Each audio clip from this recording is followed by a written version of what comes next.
So, what would happen if this throat-gobbling tiger and this car-flipping rhino were to face off in a life-cancelling battle to the death? Who would actually come out on top?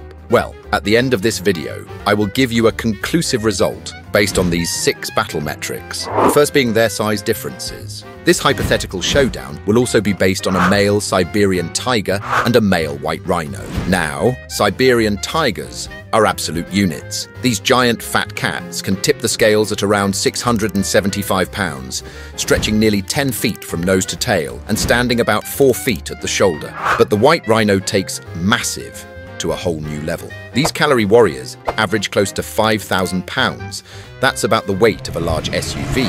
And some rhinos even push nearly 8,000 pounds. They also stretch out over 13 feet in length and tower 6 feet tall at the shoulder. Side by side, the tiger looks like a cute, harmless little pussycat. In a head-on collision, the rhino's sheer bulk isn't just intimidating, it's literally overwhelming. So when it comes to size, the white rhino unquestionably takes this round. Next up, strength. Both of these beasts bring serious power to the table. Let's start with the tiger. These cats are pound for pound absolute monsters. A fully grown male can drag a 1,300-pound carcass uphill and through deep snow with just its jaws. And even smaller Asuri brown bears aren't safe from these life-cancelling machines. Their front limbs are heavily muscled and designed to pin and overpower humongous prey. These aren't just paws, they're pretty much weapons. In captivity, they've even been documented breaking steel bars. You don't want to be on the wrong end of that kind of muscle power. But then there's the gosh darn white rhino. And this thing isn't just strong, it's literally absurd. We're talking about an animal that weighs more than a pickup truck and has the raw muscle to match it. A full-grown rhino can literally flip cars with its head. Just imagine the neck power. Or actually, you don't need to imagine it because I've been so kind as to do the math for you. You see, for a rhino to actually flip around a typical pickup truck that weighs around 4,500 pounds, it'd need to hit it with about 3,370 pounds of horizontal force, which is just absolutely bonkers. Now, before we continue, these videos actually take a lot of time and effort to make, so it would mean the world to me if you could leave a like on the video, as well as maybe commenting your thoughts down below at the end. It truly does help out a lot with the algorithm. Anyways, thanks in advance. Now, let's analyze their stamina and agility, which is surprisingly close. When it comes to agility, the tiger is basically a predator gymnast. It can leap over 30 feet in a single bound, spin on a dime, and lunge with pinpoint precision. And it's extremely fast, clocking in at up to 40 miles per hour, though only for short bursts. But the rhino is also surprisingly quick, in a straight line at least, hitting around 30 miles per hour. But here's where it gets interesting. You see, tigers are extremely quick sprinters, but all that explosive speed burns energy like a nuclear plant. After around 30 seconds of action, they're panting like a flipping dog in a sauna. Rhinos, on the other hand, are slow-burning tanks. They don't move with finesse at all, but they can keep going longer without overheating or collapsing from fatigue. In prolonged fights, that endurance will matter a lot, and the tiger doesn't really have it. But this round has to go to the tiger, as the rhino's agility is far worse than the tiger's endurance. Next up, we got weaponry. Now let's start with the tiger. This striped executioner comes loaded with 20 razor-sharp claws and a jaw that bites with over 1,000 pounds of force.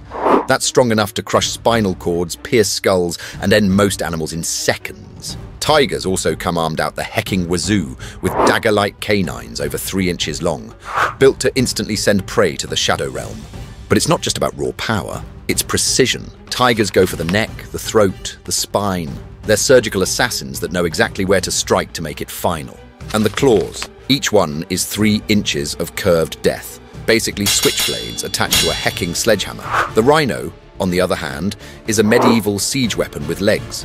Its main weapon is that giant horn, literally longer than your attention span. It can grow up to 3 feet long and is made of solid keratin, the same stuff your fingernails are made of. Add to that a thick skull, bone-crushing momentum, and a tank-sized body, and you've got an animal that doesn't need technique. It just charges and deletes anything in front of it. So who wins the weapon round? Well, the tiger has more tools, more finesse, and a killer's touch. but the rhino's horn is still a single terrifying weapon that could end the fight in one well-placed charge. Still, in terms of versatility, number of weapons, and deadly precision, this round has to go to the striped menace.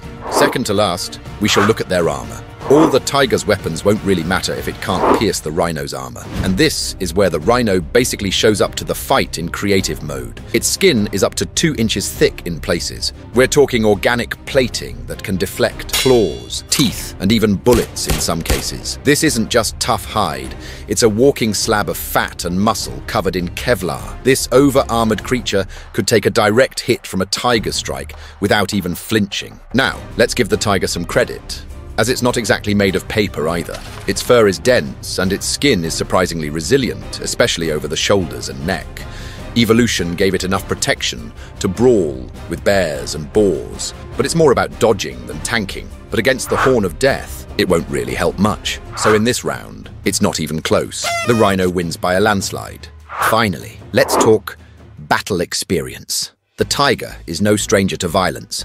These cats grow up ambushing boars, wrestling elk to the ground, and occasionally going claw to paw with bears.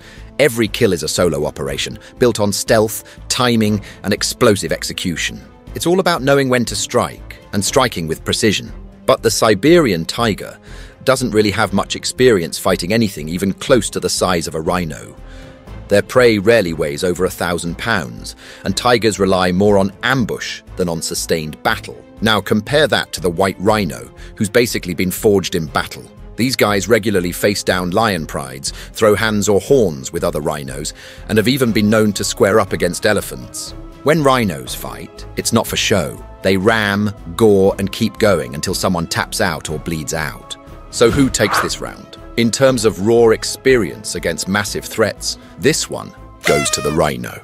It's time for the final verdict. Let's break it down. The rhino dominates in size and strength. It's basically a walking tank that can flip cars without breaking stride. When it comes to stamina, it holds up better too.